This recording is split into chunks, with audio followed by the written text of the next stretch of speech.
Oke, baik, kembali lagi bersama Sang Guru ID. Kali ini kita akan membahas secara singkat ya dari tingkat hierarki yaitu sel, jaringan, organ dan sistem organ. Yang pertama kita akan mempelajari apa itu sel, jaringan, organ dan sistem organ. Sel itu adalah bagian terkecil dari suatu organisme, merupakan suatu yang paling kecil dari makhluk hidup dan satuan fungsional makhluk hidup. Bagaimana gambarnya? Ya, kemarin di video sebelumnya sudah ada. Ini ada sel tumbuhan dan sel hewan.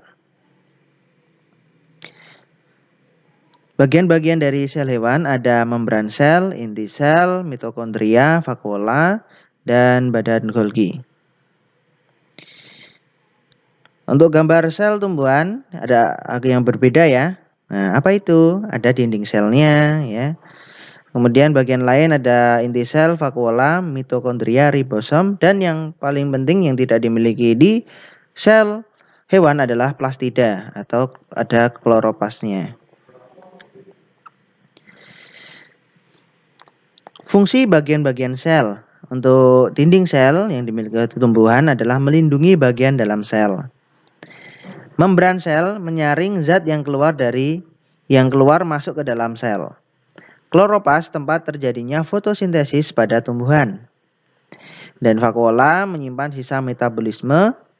Inti sel mengatur seluruh kegiatan dalam sel. Mitokondria tempat terjadinya pernapasan sel. Dan yang selanjutnya adalah perbedaan sel tumbuhan dan sel hewan. Ada perbedaannya ya, kita lihat.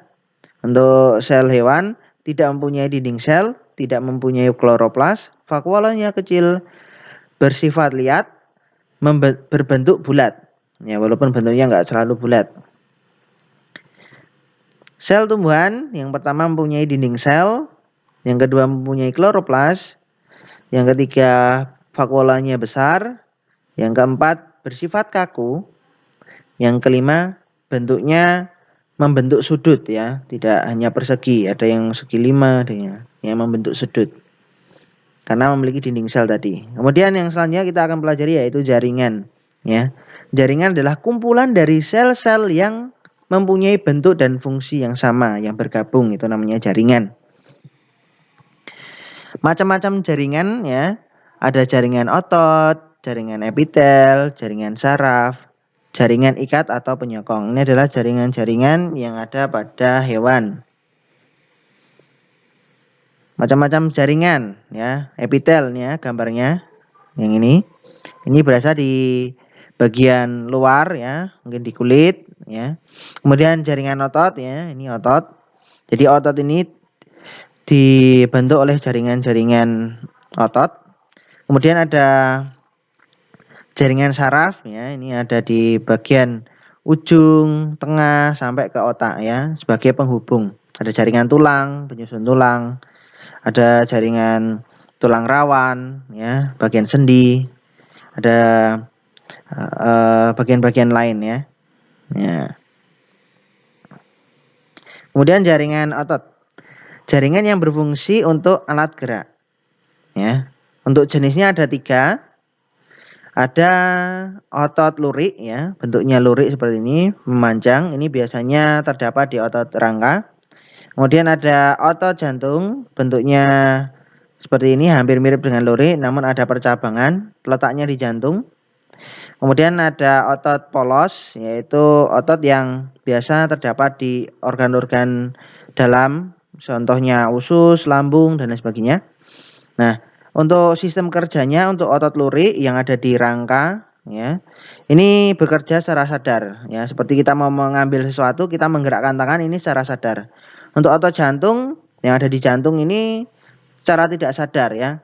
Jadi jantung kita berdetak, kita ya otomatis gitu.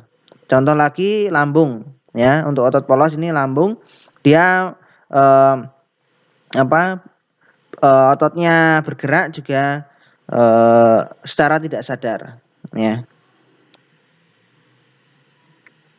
Kemudian selanjutnya adalah jaringan saraf, jaringan yang berfungsi untuk menghantarkan rangsang impuls ke otak.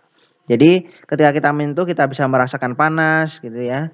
Itu semua berkat dari jaringan saraf yang berfungsi untuk mengantarkan rangsang ke otak kita. Kemudian kita akan bahas jaringan epitel, jaringan yang berfungsi untuk menutupi atau melapisi tubuh. Nah, ini ada bagian-bagiannya, ada banyak ya. Bagian paling luar ya. Nah, seperti ini. Ini contoh-contohnya. Untuk lebih detailnya nanti dipelajari di bab khusus ya. Jaringan penyokong atau ikat. Jaringan yang berfungsi menyokong atau mengisi tubuh ya. Ada macam-macam ya. Jaringannya ada darah ya. Ini ada sel darah merah, sel darah putih, ada trombosit. Kemudian organ. Organ adalah kumpulan dari beberapa macam jaringan yang berbeda dan bergabung untuk membentuk organ. Ya. Contohnya ada jantung, hati, tangan, mata, ginjal, usus, paru-paru, dan lain sebagainya. Contoh-contoh dari organ gambarnya ini jantung ya, kemudian mata, kemudian ada ginjal, ada paru-paru, ya. Banyak contohnya. Kemudian untuk sistem organ adalah gabungan dari beberapa organ yang saling bekerja sama. Ya. Contoh sistem organ yang akan Pak Supian contohkan yaitu adalah sistem pencernaan ya. Sistem pencernaan ini meliputi beberapa organ yang banyak sekarang. Ada getah empedu, ada pankreas, usus besar, anus dan lain sebagainya ini ya. Jadi beberapa organ yang bergabung menjalankan suatu fungsi tertentu itu namanya sistem organ. Ada sistem organ lain ya, ada sistem pencernaan, pernapasan, ya, sistem peredaran darah dan lain sebagainya. Mungkin itu penjelasan singkat mengenai sel, jaringan, organ, dan sistem organ. Semoga bermanfaat. Sampai jumpa di video selanjutnya. Terima kasih.